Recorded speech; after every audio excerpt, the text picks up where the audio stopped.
నేను చాలా గర్వంగా చెబుతున్నా, రాములవారి టెంపుల్ కట్టిన తర్వాత నేను బడివారిపాలెం వెల్ సెటిల్ అయిపోయింది. తప్పకుండా రేపు తెలుగుదేశం పార్టీ అధికారంలో రావడంతోనే ఆ రాములవారి టెంపుల్ టీటీడీ సహాయ సహకారాలు తీసుకొని తప్పనిసరిగా ఆ టెంపుల్ పూర్తి చేయించే బాధ్యత కూడా నేను తీసుకుంటానని చెప్పి ఈ సందర్భంగా మీ అందరికీ కూడా హామీ ఇస్తా ఉన్నా. రెవెన్యూ సమస్యలు అనేవి కంపల్సరిగా ఉంటుంటాయి. తప్పనిసరిగా గ్రామంలో ఏ చిన్న సమస్య వచ్చినా నేను వచ్చి కూర్చొనైనా మీకు ఎలాంటి వివాదాలు తాళలేకుండా ఈ కార్యక్రమాన్ని అన్నింటినీ కూడా ముందుకు తీసుకొని పోతాను. మీరు అందరూ కూడా ఆశీర్వదించండి. సోదరులు చెప్పారు, తెలుగుదేశం పార్టీ అధికారంలోకి రావడంతోనే బీసీలకి ప్రత్యేక రక్షణ చట్టం తీసుకొని వస్తున్నారు.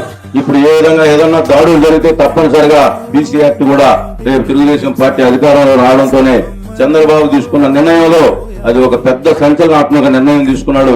ఏ చిన్న సమస్య వచ్చినా బీసీ సోదరులకి బీసీ చట్టం అమల్లోకి వస్తుంది. మీరందరూ కూడా ఏదైనా తెలుగుదేశం పార్టీ అధికారంలో ఉన్నప్పుడే బడుగు బలహీన వర్గాలకి బీసీలకి న్యాయం జరిగిందంటే చంద్రబాబు నాయుడు గారు గాని, ఆ రోజు స్వర్గీయ నందమూరి తారక రామారావు గారు గాని, రేపు తెలుగుదేశం పార్టీ అధికారంలో రావడంతోనే 50 సంవత్సరాలు దాటిన ప్రతి బీసీ సోదరుడికి పెన్షన్ ఇచ్చే కార్యక్రమం కూడా తెలుగుదేశం పార్టీ తీసుకుందని చెప్పి ఈ సందర్భంగా గుర్తు చేస్తా ఉన్నాం.